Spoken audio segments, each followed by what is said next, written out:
In this video we will discuss the Sales of Goods Act 1930। ये एक rapid revision video है, तो कोशिश करेंगे 3 से 4 मिनट में ये वाला जो सेक्शन है हम कंप्लीट कर दें। जो सेल्स ऑफ गुड्स एक्ट है, इसका जो मेन कैरेक्टरिस्टिक्स ये होता है कि ये इंटरेस्ट को प्रोटेक्ट करता है। किसके इंटरेस्ट को? बायर और सेलर दोनों को।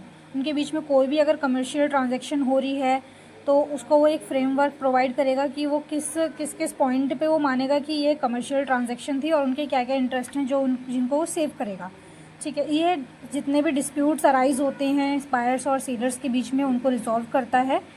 सेल्स ऑफ गुड्स के जो कुछ की प्रोविजंस होते हैं जो कि इसमें दिए जाते हैं, जैसे कि डेफिनेशन ऑफ सेल्स। इसमें सेल्स की डेफिनेशन बताई जाती है कि कोई भी commercial transaction between two parties buyers and sellers, we will discuss it as a sales. दूसरा है कंडीशन एंड वारंटीज़। कुछ कंडीशंस होती हैं बायर की तरफ से, सेलर की तरफ से, और कुछ वारंटीज़ होती हैं दोनों पार्टीज़ की तरफ से जो कि उनको फुलफ़िल करनी होती है। जैसे मान लीजिए मैंने कहा कि मुझे एक लहंगा ख़रीदना है, उसमें लहंगे में पर्पल कलर होना चाहिए, एम्ब्रॉयडरी होनी चाहिए गोल्डन कलर की, लेकिन जो सेलर है उसने मेरे को पर्पल लहंगा तो दिया लेकिन एम्ब्रॉयडरी उसने चेंज कर दी, तो वो कंडीशन फुलफ़िल नहीं की है उसने। कुछ वारंटीज़ होती हैं उसी तरीके से। तो कुछ कंडीशन ये खुद भी इम्प्लाई करता है कि कुछ इम्प्लाइड कंडीशंस होती है। मान लीजिए मैंने कोई वॉच खरीदी है, तो वॉच का जो बेसिक काम है कि उसको टाइम सही दिखाना चाहिए, बट जब उसने मुझे सेल किया था तब तो उसने मुझे सही दिखाया, लेकिन बाद में वो चीज़ नहीं है, वो टाइम गलत दिखा रही है, आगे पीछे हो जा रही है। तो कुछ चीज़ें होती हैं वो इम्प्लाइड होती हैं ऑलरेडी, जो कि फुलफिल होनी ही चाहिए, चाहे उनको बोला जाए या नहीं बोला जाए। दूसरा, title has right to sell goods match the description given by the seller. मतलब कि जो भी डिस्क्रिप्शन दिया है सेलर ने या बायर ने वो मैच होनी चाहिए जो भी प्रोडक्ट उनके बीच में ट्रांसफ़र किया जा रहा है। दूसरा, क्वालिटी जैसी बताई गई है वैसी ही होनी चाहिए, चेंजेस नहीं होने चाहिए क्वालिटीज़ में। बायर्स के कुछ राइट होते हैं इसमें, जैसे कि वो गुड्स को रिजेक्ट कर सकता है या अपने डैमेजेस को क्लेम कर सकता है। मान लीजिए कि मुझे किसी स्पेसिफिक डेट पे कोई कपड़ा चाहिए था, लेकिन मुझे वो टेलर ने या किसी सेलर ने वो प्रोवाइड नहीं कराया, नेक्स्ट डे वो मुझे देता है, तो क्या मैं उसे लूँगी?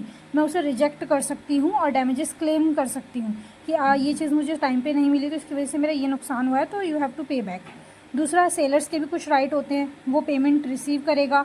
अगर उसने कुछ चीज़ सेल की है तो उसको उसका पेमेंट मिलना चाहिए, ये सेलर का राइट है। दूसरा, वो डैमेजेस क्लेम कर सकता है। मान लीजिए मैंने किसी सेलर से कहा कि ये कुछ कुर्सियाँ हैं जो मैं ख़रीदूँगी, आप ये कुछ सिक्योरिटी अमाउंट रख लीजिए लेकिन इन्हें बेचिएगा नहीं, लेकिन कल को मैं ना ख़रीदूँ तो उसको तो डैमेज हो गया, उसकी तो सेल्स रुक गई।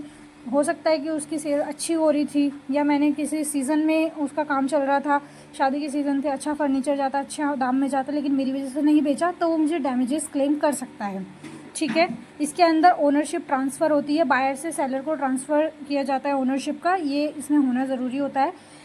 डिफेक्ट की लाइबिलिटी किस पे होगी? अगर बायर ने बेच दिया है, बायर ने ख़रीद लिया है तो बायर लाइबल होगा डिफेक्ट के लिए। अगर सेलर ने अभी सेल नहीं किया है, कुछ सिक्योरिटी अमाउंट ले लिया है पहले, तो सेलर की लाइबिलिटी होगी कि वो उसको डिफेक्ट की भरपाई करे। दूसरा बेनिफिट क्या है सेल्स ऑफ गुड्स एक्ट का, क्योंकि इससे कुछ बेनिफिट होंगे तभी तो ये एक्ट लागू किया गया था। बायर को भी कुछ बेनिफिट होता है और सेलर को भी। बायर को क्या बेनिफिट होंगे कि वो डिफेक्टिव गुड्स के अगेंस्ट प्रोटेक्शन ले सकता है, क्लेम कर सकता है डैमेज होने पे, और क्वालिटी को एश्योर कर सकता है कि उसे जैसी क्वालिटी कही है वैसी क्वालिटी का प्रोडक्ट मिलना चाहिए। सेलर के क्या बेनिफिट होंगे कि वो बायर के डिफ़ॉल्ट के अगेंस्ट वो क्लेम ले सकता है, पेमेंट रिसीव करना उसका राइट होता है, क्लियर फ्रेमवर्क होता है, उसको पता होता है कि कैसे कैसे उसको चीज़ें सेल करनी है, क्या क्या उसके वहाँ पे ड्यूटीज़ रहेंगी, वो चीज़ें उसमें ऑलरेडी रहती है। ओवरऑल बेनिफिट क्या होता है कि इससे ट्रस्ट प्रमोट होता है, डिस्प्यूट कम होते हैं क्योंकि सबको पहले ही पता है कि उसकी क्या ड्यूटीज़ और राइट है, तो वो अपने अकॉर्डिंग परफॉर्म करते हैं। इससे क्या होता है कि फेयर ट्रेड इंकरेज होता है, बीच में कोई भी लूप होल या गैप नहीं रहता है। इनकी कुछ ड्यूटीज़ भी होती हैं, जैसे बायर की कुछ ड्यूटीज़ हैं और सेलर की। बायर की क्या है कि वो गुड्स को एक्सेप्ट करे, प्राइस को पे करे, और जो भी डैमेजेस होते हैं उसके किसी कारनामे की वजह से उन डैमेजेस को वो पे करेगा, और जो भी एग्रीमेंट बना है उनके बीच में कि उसने कुछ सिक्योरिटी अमाउंट दी है, अगले दिन आके वो गुड्स लेने आएगा तो उसको वो एग्रीमेंट परफॉर्म भी करना है।